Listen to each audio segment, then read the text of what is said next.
Di Asia Pasifik, mereka naik dengan drastis dari 4,5% menjadi 13,1%, artinya naik 3 kali lipat. Nah, ini makanya di sini Asia Pasifik itu termasuk Indonesia. Termasuk Indonesia, Asia Pasifik. Shalom sahabat Kalimatullah dimanapun berada. Apa kabar sahabat Kalimatullah semua? Saya berharap sahabat semua ada dalam keadaan sehat dan selalu di dalam pertolongan Tuhan kita Yesus Kristus.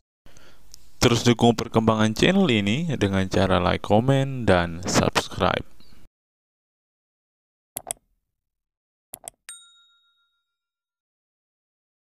Sebelum kita masuk dan fokus membahas video kita hari ini, teman-teman, kita dengarkan kesaksian pujian dari Bang Kay dulu ya, teman-teman.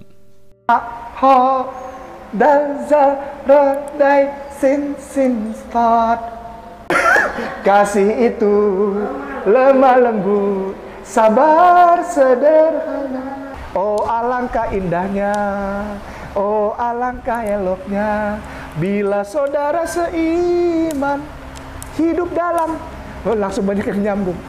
Pada kesempatan kali ini teman-teman, kita akan mendengarkan kabar sukacita di mana banyak sekali orang yang sudah memutuskan meninggalkan agama Islam dan memilih murtad. Benarkah jumlah umat Islam Indonesia turun dan apa yang harus dilakukan? Pada laman www.nu.org masih dapat dibaca artikel Abdullah Hamid tertanggal 8 Desember 2016 berjudul "Mengapa Jumlah Umat Islam di Indonesia Menurun?". Meskipun sudah berlalu beberapa tahun, artikel ini masih relevan untuk disimak dan direnungkan isinya serta dicarikan solusinya. Disebutkan bahwa di Indonesia pertumbuhan agama Islam justru menurun drastis seperti data di bawah ini. Berdasarkan hasil riset Yayasan Al-Adzhar Al-Islam Magelang dan dalam rangkaian investigasi diperoleh data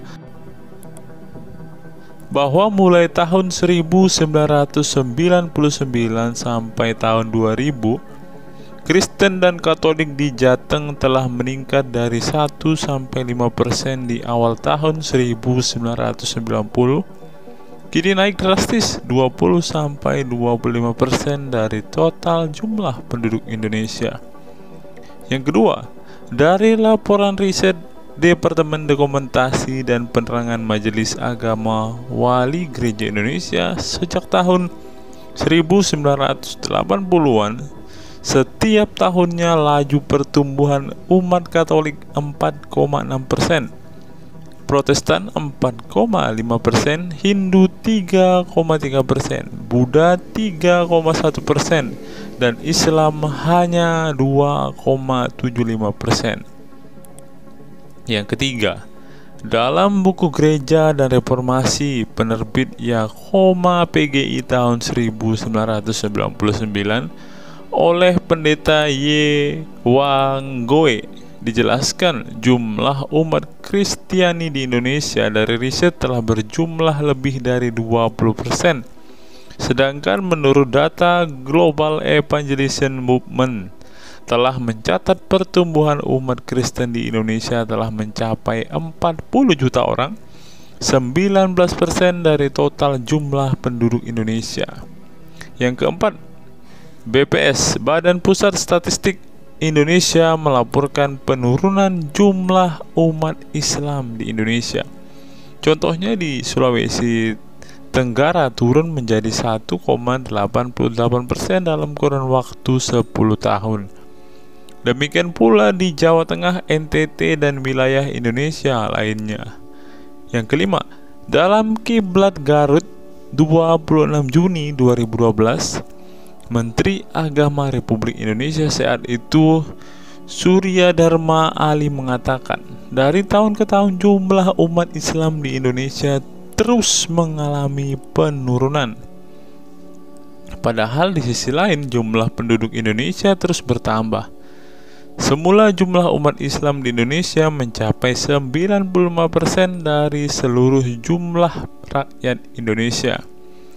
Secara perlahan terus berkurang menjadi 92%, turun lagi 90%, kemudian menjadi 87%, dan kini anjlok menjadi 85%.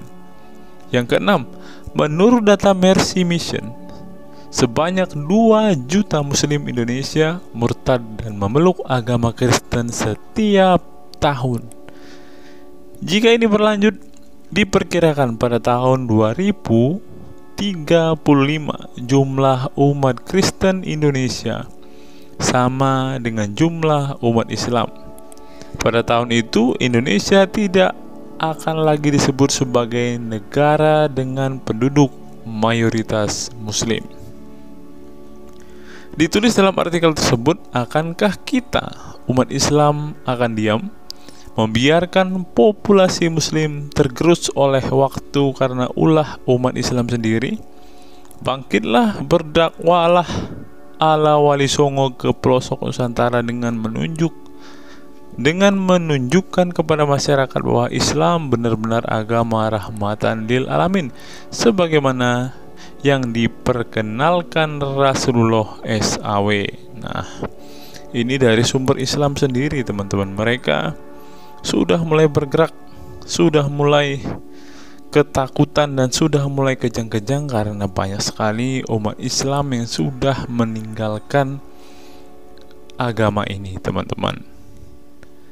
Dan diperkirakan pada tahun 2035 jumlah umat Kristen Indonesia sama dengan jumlah umat Muslim.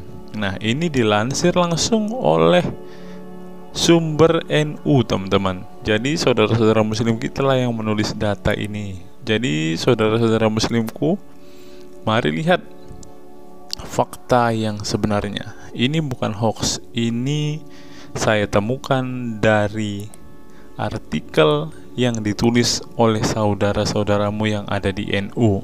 Bagi saudara-saudara Muslimku yang masih ragu untuk murtad, sebenarnya kita diberikan hak atas kebebasan beragama atau berkeyakinan KBB, yang merupakan hak fundamental setiap manusia, sebagaimana dinyatakan dalam pasal 18 Deklarasi Universal Hak Asasi Manusia.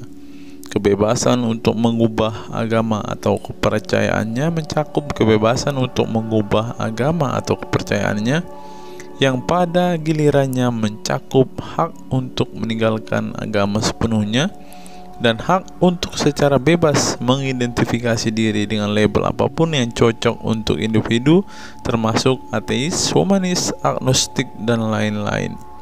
Namun, setidaknya 10 negara di dunia, kemurtadan, yaitu tindakan meninggalkan agama, dapat dihukum mati.